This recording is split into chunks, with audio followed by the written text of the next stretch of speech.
নমস্কার। আমি শুভ দাশগুপ্তের একটা কবিতা পাঠ করছি। আমার কথা। তুমি চেয়েছিলে, তাই আমি এই গলায় নিয়েছি ফাঁসি।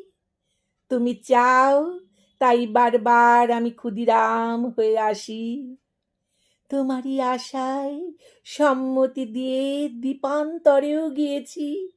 তুমি চাও, তাই তীর ধনুক আর রাইফেল কাঁধে নিয়েছি। তোমারই জন্য আমি দুরন্ত সূর্য সেনের বেশে অশ্বারোহীর প্রবল প্রতাপ ছড়িয়ে দিয়েছি দেশে।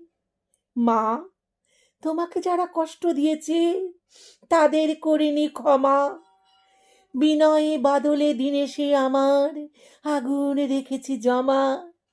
তুমি চাও, তাই গরিব মানুষ আজও শহরে ও গ্রামে ক্রোধের পতাকা কাঁধে নিয়ে ঘোরে কেবল তোমারই নামে।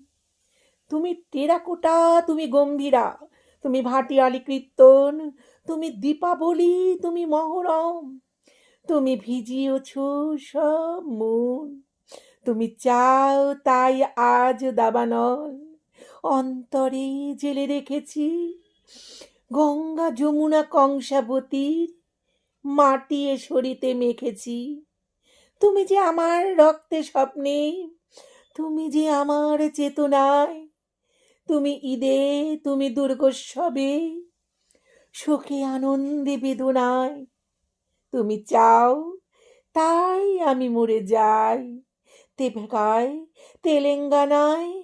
তোমারই জন্য মুকুন্দ দাস চারণের গান বানায়। তোমার একটু হাসির জন্য নেতাজি দেশান্তরী, বাপুজি মরেছে নিরস্ত্র একা ধুলোর ওপর পড়ি। তুমি চাও, তাই আজও মশালের দীপ্ত আগুন উজ্জ্বল। তুমি ভালোবাসো, সে কারণে আজও জনসমুদ্র কলরোল। তোমারই জন্য আমার কবিতা ক্ষোভে ক্রোধে আজ জ্বলছে। আমি যা বলছি গোটা দেশ তাই ভেতরে ভেতরে বলছে। নমস্কার। কবিতাটি ভালো লাগলে সাবস্ক্রাইব করে সঙ্গে থাকার অনুরোধ রইল।